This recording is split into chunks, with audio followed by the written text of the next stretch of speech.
at the end of the day, guys are gonna cheat no matter what.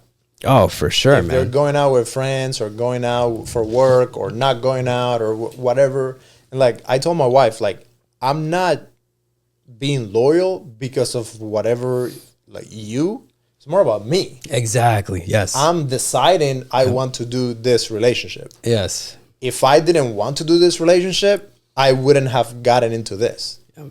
If I wanted to have 5 different women, I would just go and be with 5 different women. Like it's not about, you are never going to control me or convince me or like put guard around me. So if I wanted to do something, like if I wanted to hurt you or cheat on you or whatever, I would find ways to do it. Yeah. I don't know how to fix that. I do like that she gets a little jealous though. I'm going to be honest with you. Yeah, of course. Yeah. Well, that tells you, because she knows that you have the ability to. Now, do you have the willingness to do it? That's the difference, because, you know, a lot of guys will have the ability to, and they choose not to. That's that willingness, right? So I'm the same way. Once I find my partner, I commit fully. I don't go around sneaking around and all that. But now, guys who don't have the ability to, but they're still willing to do it, that's wrong. Because at that point, man, you're either paying for it by the hour or you find your way on how to do it. And that's definitely, you know, again, if you're dating somebody who you know that they're not capable of pulling women like that and they still do it behind your back, that's wrong. Both of them are wrong, but you know what I mean? Like having the ability to and then the willingness to is different. And that's what women find attractive is knowing that your man has the ability to pull women and he still chooses not to. Yeah. Well, most guys can't. Yeah, no, 100%. Yeah. I think sometimes we forget, and we have all these clips on social media and we're looking at these guys that are talking about like having multiple women and this and that. Yeah. And like women get really mad at that. But the reality is most guys, even if they wanted to, they're not going to be able to. Yeah. Women are super hyper selective. So yeah, you can try all you want. Hot women are extremely selective, and the only way they're gonna want to go with a guy is based on like whatever they're doing in their life, their status and whatever. So at the end of the day, if you're in a relationship, if you are interested in being with other people, just don't be in a relationship. Yeah. Just like, to me, that's the other thing that with guys, to me, it gets on my nerves. Like when I know that a guy is in a relationship and then he's sleeping around, I'm like, dude, what the fuck? Like, why? Well, to your point, right? Because like even very attractive women, I'm talking about 8s, 9s, and 10s, right? You know, one concept that I recently learned was that women are attracted in different ways, right? And the first thing that women look at in a man is, how does a man make them feel? That's important. That's the first step. How do they feel? Then comes the physical, then comes the mental, right? So the feeling is again, you could be, you know, you could be semi-handsome, right? You could be well put together and all that, but how do you truly make that woman feel? You know what? I think I disagree with you there. Really? Okay, let's hear it. Yeah, go ahead. I think the main thing that women are attracted to is, can that guy get other women? It's still a feeling though. But it's not even like, because they're going to pick up on that even before they talk to them. Yeah. They're going to see the guy. Oh, of course. There is something that happens like in the scanner, the brain scanner is like, that guy can fuck. Oh, yeah. But that's a feel. Okay. I know what you're saying, but that's still a feeling, because she feels something of like, wait a minute. Okay, that guy's different. What about him? Gotcha. And he's attracting me, just not even talking to him, just because he's surrounded by other women. That's a feeling. Right? Gotcha. I thought you meant like how he makes me feel. You were going all romantic. No. In different ways, man. In different ways. Like romance is one thing, and you know, again, just by your presence is another thing, right? So without having to say much, without, you meet a woman, right, and you know that she's up there. You just know it. But your confidence, man, your external confidence and your internal high self-esteem, man, that's key. 100%. That's huge. Yeah. Right? The funny thing is that guys who are trying to get that, they're going to focus so much in, what do I tell the girl? How do I approach her? What line do I say? Yeah. And it's like, dude, it doesn't even start there. Yeah. It's like, what time are you waking up? Are you hitting the gym? How much money are you making? Do you have guy friends that are also built up at that level? What are you doing with your life? Do you have a purpose? Do you have things? Like, are you getting shit done? Yeah.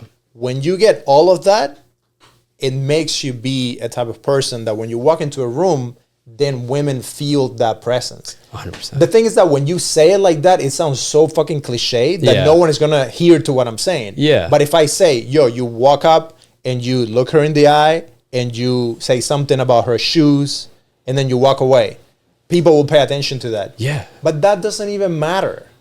Ariel, I've been around like some of the most beautiful girls in LA. Yeah. I remember this one time. This is a story. I never told this story before. Let's hear it. Now I think I need to like edit this shit. I don't want to get in trouble. Nah, hell no. You edit nothing. You know who you are, bro. Yeah, hell yeah. I was doing this shoot and we had, I think it was about 15 female models and like another 10 guys. And I'm doing this shoot, like, right, I'm directing. We did the whole day of shooting and I had like a couple shooters. We have multiple locations in the same building and we were doing this like, it was yoga and then we had like cycling and it was like a mix of fitness, wellness. It was for this high-end club in Malibu. So I remember we were doing this whole thing and we shot the whole thing. I never once was interested in any of the models. Yeah. Because I had shit to do. I had my shot list. I had my drone that didn't want to fly. I had the camera stabilizer that was messing up and I couldn't get the shot. Like I was busy doing my thing. Yeah.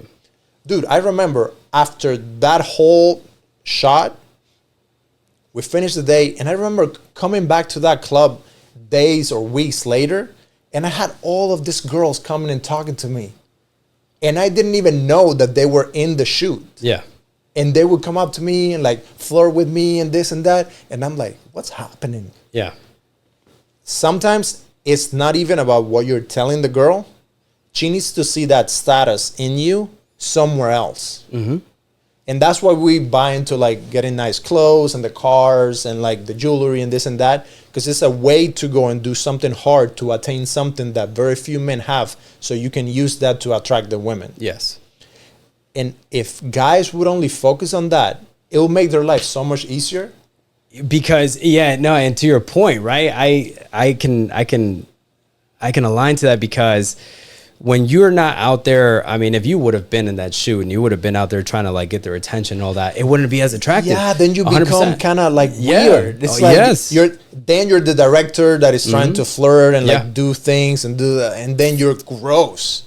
And women feel it, guys feel it. Then you're the fucking creep that is trying to take advantage of like the power situation to like do something. Dude, when I'm on a shoot, like I no women, like it's not even like my brain is not even looking for that. Yeah. And I've been in other podcasts that the guys are like, oh, so tell me, how is it to like working with the models and this and that? Yeah. It's like, nah, man, it's not there. Now, if I'm single and we go out, then I'm a shark. Then Then I'm looking, then I'm using like all the different tools in the tool set to like get their attention. Yeah, well, it depends on the setting too, right? Because if I'm out in a bar, to your point, right? If I'm at a bar, I'm not necessarily like in a big environment kind of setting. Like I'm not a hunter, right? Like I wouldn't consider myself to be a hunter. But if I'm at a bar and I see a beautiful woman out in the bar just by herself, yes, I'll approach her, of course. And I've used a line that's it helps. I mean, it's 100%. Okay, give me your line, Ariel. The line is very simple, man. Like if I see a girl, she's at the bar, I mean, I'll go up to her and I will tell her, hey, look, I'm not here to, I don't want anything in return. I just want to let you know you're very pretty. Would you like to have a drink with me? And if she accepts the drink, great. If she asks me certain questions, I'll entertain the conversation. But if not, be like, here, cheers, have a great night. And then I'll walk away, right? Now, it's happened to the point where I've done it. And towards the end of the night, the girl will like look for me. And she'll be like, that was, thank you so much. Like, what's your name? What's your number? Like, let's exchange numbers and let's hang out sometime. It's happened. And so that's such a powerful way of doing it, because if I'm entertaining a conversation, first off, the music is loud. Second off, like, I don't want to have to yell into her ear or anything like that. Look, if you're interested, this is how you can find me. And then right then and there, you're setting her in a place of like, okay, I'm not used to that, because I'm used to guys just trying to hit on me. I'm used to guys trying to have a whole conversation with me here. And like, and I know homegirls with their friends, like I'm not going to take her time away from that. Like I got other shit to do. I'm with my boys over there too. I'm probably going to go find another girl too. You're not the only one. and so, you know, that's my way of approaching it. Now, in a different setting would be if you get bottle service at a nightclub, let's say, right? Because we do it often, but I don't go out looking for the girls. I don't go out looking for, oh, can you girls want to come with us? Like we're getting bottle service. No, I mean, and this is why it's important to, a lot of guys will say, oh, well, having girlfriends or whatever is not necessarily useful, but it is. You have those girls who are very well connected, and I have a few who I will call them, hey, we're getting bottle service, bring some friends. She'll bring them. Now, it's not the only girls that we're gonna be hanging out with. Now, when they see that it's usually just me and another guy, or maybe it's just us three guys, and then they see that we're surrounded by girls, other girls, to your point, they'll see like, yo, why is this guy around so many girls? What is it about him? They become that much more attracted, so they'll find their way into the section. So again, it's not necessarily being a hunter, but it's being more on like the magnetic side, right? You attract. Yeah, I like that more, like the magnetic side. Yeah. I think for me, I haven't had that much experience doing that. To be honest, like every time I got him, let's do it this weekend. Cool. every time I'm married now, so I'm not interested in bring your lady. It's fine. It's good. Any hunting expeditions, but absolutely. Every time we have gone to like a VIP nightclub, something like that, I've been with someone. Yeah. And I don't know, like that approach. I haven't experienced it, so I'm not gonna lie and say, oh yeah, blah blah blah, whatever VIP bottle. Yeah. For me, has always been, I think, my circle and like the people that I know. Mm-hmm. And when I have been in parties and things like that something has happened, they usually they came to me. Yeah. Mm-hmm. Because it's something funny that happens when you're not focused on the girls. That's when the girls will come and give you attention. Because like I think it hurts them that you're not giving them attention, so they want to. It's their vanity, right? You hurt their vanity a bit. When you learn how to break a woman's vanity, with like, you have a lot of these guys messaging them or, you know, telling them in person, you're beautiful, you're gorgeous, and just really like, and nothing wrong with that, of course, but you throw that every so often.